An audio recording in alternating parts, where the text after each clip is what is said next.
airnya mana, Bu? Ya, ini airnya. Syukur alhamdulillah, Bu. Anak kita sekarang udah kembali sehat. Bu Retno memang dukun pengobatan paling hebat ya, Bu. Iya, Pak. Alhamdulillah ya Allah, anak kita udah sembuh. Makan yang banyak ya, Nak ya?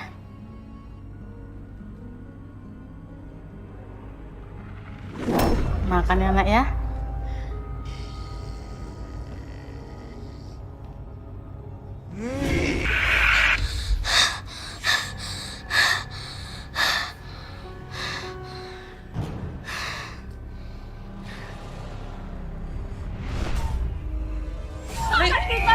Bangun, Ri!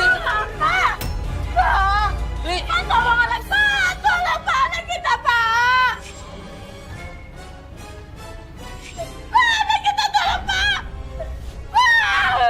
Pak! Sakit takut nih Pak! Tolong anak kita Pak!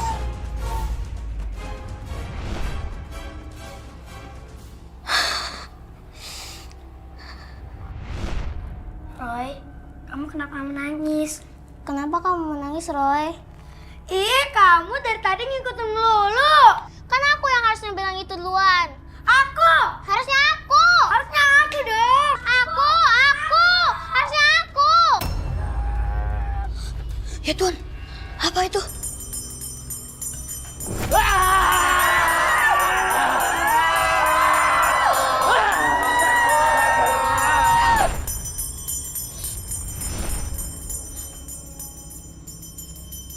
Kakek. Koko bantuin kakek dorong kursi roda. Baguslah. Lonceng itu biar Roy aja yang megang. Biar kakek nggak kemana-mana sambil bunyiin loncengnya.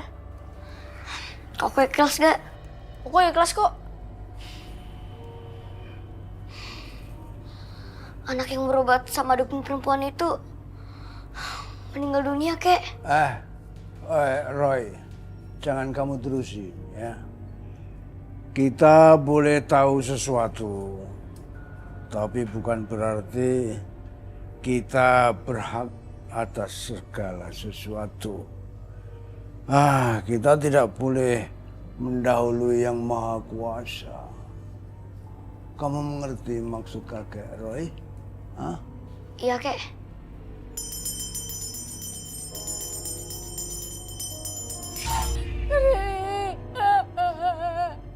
Bangun, Sri!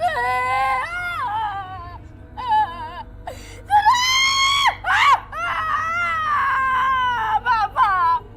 Bangunkan Sri, Pak!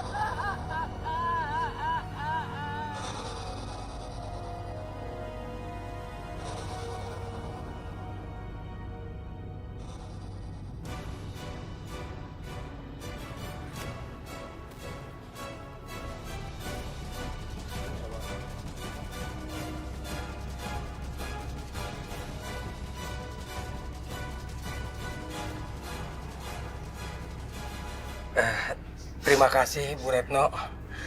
Sudah mau menyempatkan datang ke sini. Iya, saya sengaja menyempatkan datang ke sini.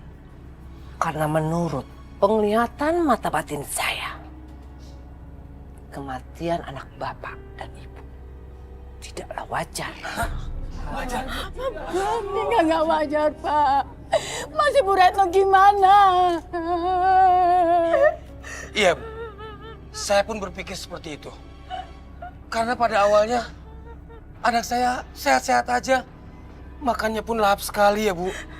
Tiba-tiba dia jatuh dan meninggal. Pak Narno masih ingat waktu bapak ketemu sama Roy, apa yang dikatakan Roy sama bapak?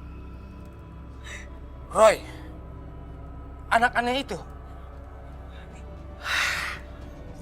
Ya, waktu saya bawa anak saya untuk berobat ke tempat ibu, dia mengatakan anak saya bakal mati. Nah, itu. Menurut saya, kematian anak bapak dan ibu karena ucapan Roy. Kalian semua tahu, Roy itu manusia aneh. Setiap ucapannya, salah satu dari kita ada yang celaka. Bahkan ada yang meninggal. Dan dari itu, saya ingin menghimbau kepada Bapak dan Ibu untuk melakukan tindakan supaya tidak ada lagi korban yang jatuh. Kita harus usir Roy dan keluarganya dari kampung kita ini. Tidak bisa. Tidak bisa main usir begitu aja. Saya tidak akan pernah ikhlas. Nyawa harus dibayar dengan nyawa. Baru impas. Bapak-bapak, semua ikut saya. Ayo. Di rumah aja. Ngasih anak ibu dulu. Ayo kita masuk. Saya sedih anak saya dibilang pembawa sial, pembawa kutukan, dan saya trauma sekali. Roy dan kakaknya Andi sangat menggigil mendengar suara ribut-ribut di luar rumah. Saya juga gemetar ketakutan.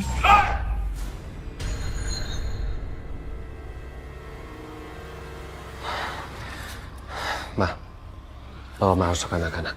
Biar papa yang ngecek di luar ada apa. Ya, Pak. Jadi, Pak.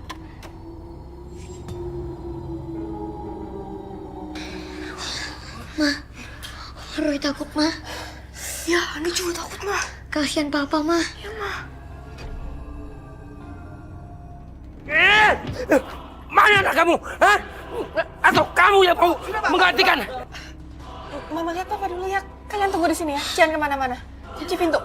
Ya, Ma. Diam! Lepas! Jangan main lagi, Pak.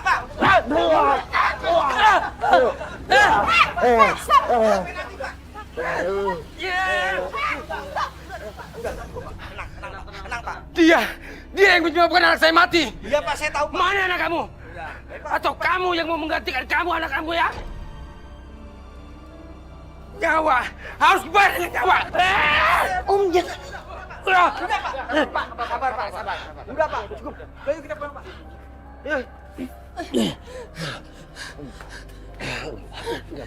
Karena main hakim sendiri, Pak Nano akhirnya dipenjarakan. Saya lega karena masalah itu tidak berbuntut panjang. Tapi masih ada lagi masalah tentang Ibu Retno. Ibu Retno takut masalah reputasinya hancur karena kedoknya dibongkar sama Roy. Ibu Retno mencari cara untuk menghancurkan keluarga saya dengan cara mencari ilmu hitam. Roy sudah berjanji tidak ikut campur dengan urusan orang lain. Kekuatan mata batin Roy tertarik untuk mengurusin urusan Ibu Retno. Dan ini sangat berbahaya sekali dengan keselamatan Roy.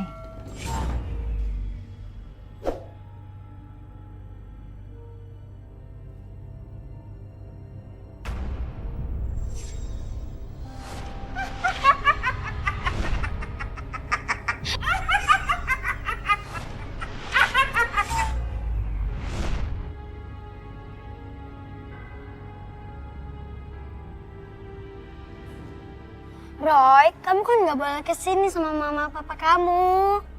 Kamu nggak takut dimarahin sama mama papa kamu? Takut sih.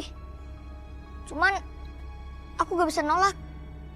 Kayak ada energi yang nyuruh aku untuk berhentiin pengobatannya dukun perempuan itu. Roy, rumahnya serem banget. Mending takut. Mending kita pergi aja ya, Roy. Roy juga takut, Ling. Tapi kita harus ke sana. Ayo cepet.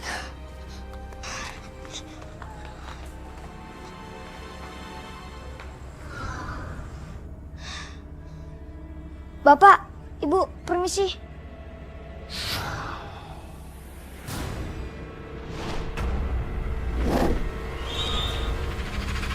Lihat deh.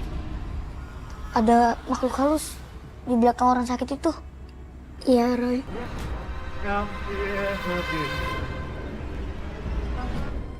Bapak, Ibu, kalau Bapak Ibu sakit, sebaiknya ke dokter aja. Jangan ke dukun atau paranormal. Sembuhnya hanya sebentar. Tapi sakitnya akan lebih lama. Bahkan bisa saja meninggal.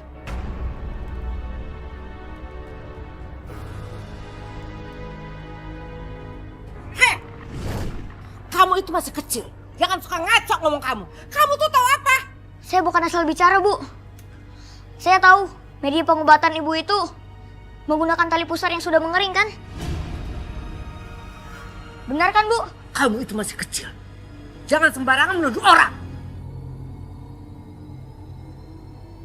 Sebelum terlambat, sebaiknya Ibu berhenti mengobati orang. Ibu gak sadar telah diperbudak sama hantu berwujud nenek-nenek.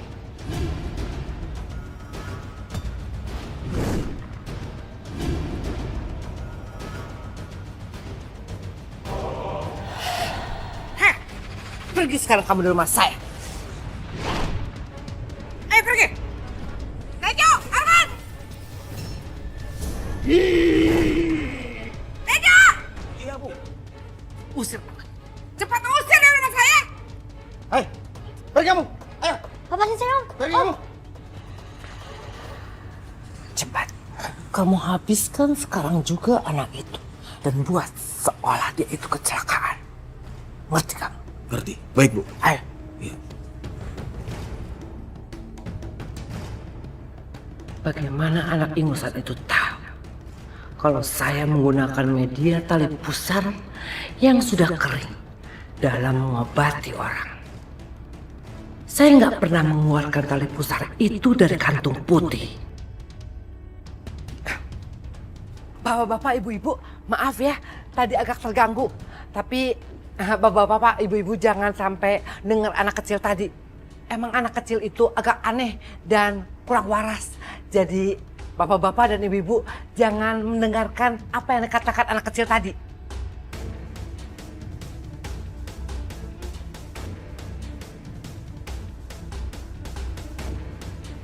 Om, lepasin Om. Ayo ikut. Om. Udah diam. Om, lepasin Om. Diam. Ikut. Om, saya cuma membantu Bu Reno doang. Om. Diam. Udah diam. Dasar kamu anak aneh. Gara-gara kamu, Ibu Retno jadi malu sama pasiennya. Dengan ocehan kamu yang ngaco itu. Ingat kamu, saya peringatkan sama kamu sekali lagi. Kamu sampai datang ke rumah Bu Retno, saya hajar kamu. Lepasin Om. Om, ikuti mereka kamu. Om. Ayo cepat. Lepasin saya Om. Diam. Om, saya mau diapain Om? Berisik kamu. Om. Om. Diam kamu. Om. Om. Lepasin Om. Diam. Om. Ayo, itu semuanya. Ayo. Om, saya mau diapain Om? Om. Om.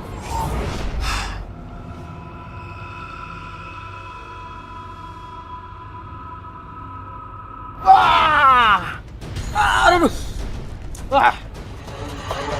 Dasar anak kurang ajar. Kenapa dilepasin kamu? Bukan dilepasin, tapi tangan saya digigit. Emangnya kenapa? Kita kan hanya disuruh menjauhkan dia dari rumah Bu Retno. Iya, tapi Bu Retno ingin anak itu dihabisi. Ya sudah, kalau begitu kita kejar anak itu. Tunggu. Kalau kita ngejar anak itu di rumahnya, nggak mungkin. Karena di rumahnya banyak orang kampung. Bisa digebukin kita sekampung. Ya terus bagaimana? Gini aja. Kita bilang sama Bu Retno, seakan-akan anak itu kabur. Tapi kalau dia kelihatan lagi sama kita tangkap lagi deh. Oke. Oke ya? Oke. Oke. Ayo, cabut. Ngurus anak kecil aja kalian nggak becus. Masalah ini harus saya selesaikan sendiri. Pergi kalian! Pergi! Iya, Bu. Mau. Pergi! Wah!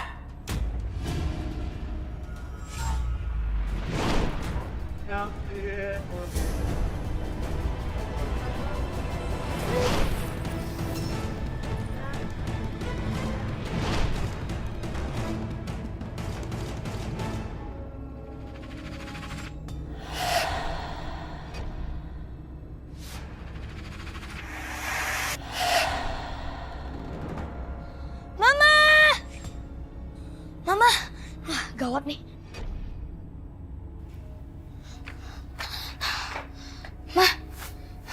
Malam ini Mama tidur di lantai aja ya, jangan di kasur. Kok kamu belum tidur udah malam gini? Tadi Roy dapat gambaran. Dalam mata batin Roy lihat dukun perempuan itu kirimin jampi-jampi mah. Jampi-jampi yang jahat dan yang kena itu Mama.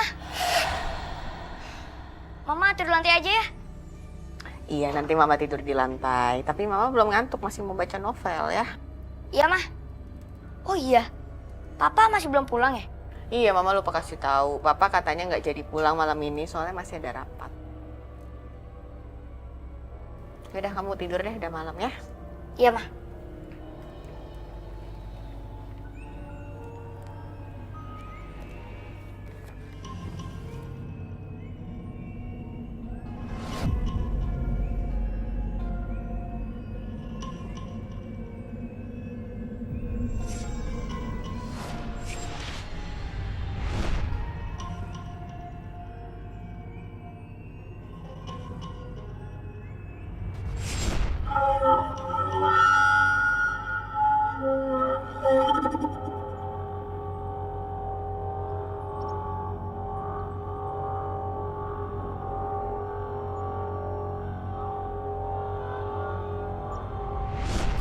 Gawat nih.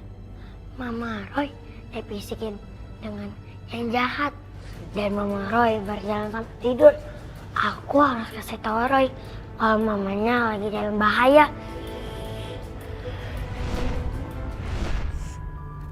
Roy, bangun Roy. Roy, bangun Roy. Bangun. Ling, ngapain sih bangunin aku ah? Roy, mama kamu kena bisikan jahat. Hah? Bukannya mama tidur di lantai? Mama kamu tidak tidur di lantai, makanya kena bisikan jahat. Ayo Roy, kita bantuin mama kamu Roy. Ayo Ling, ayo cepet Ling. Mah.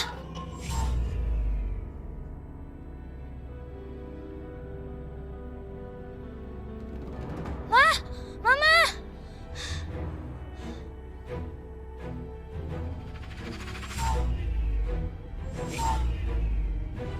Ling, kita harus cepat. Kalau kita terlambat sedikit aja, Mama bisa celaka. Ayo, Roy.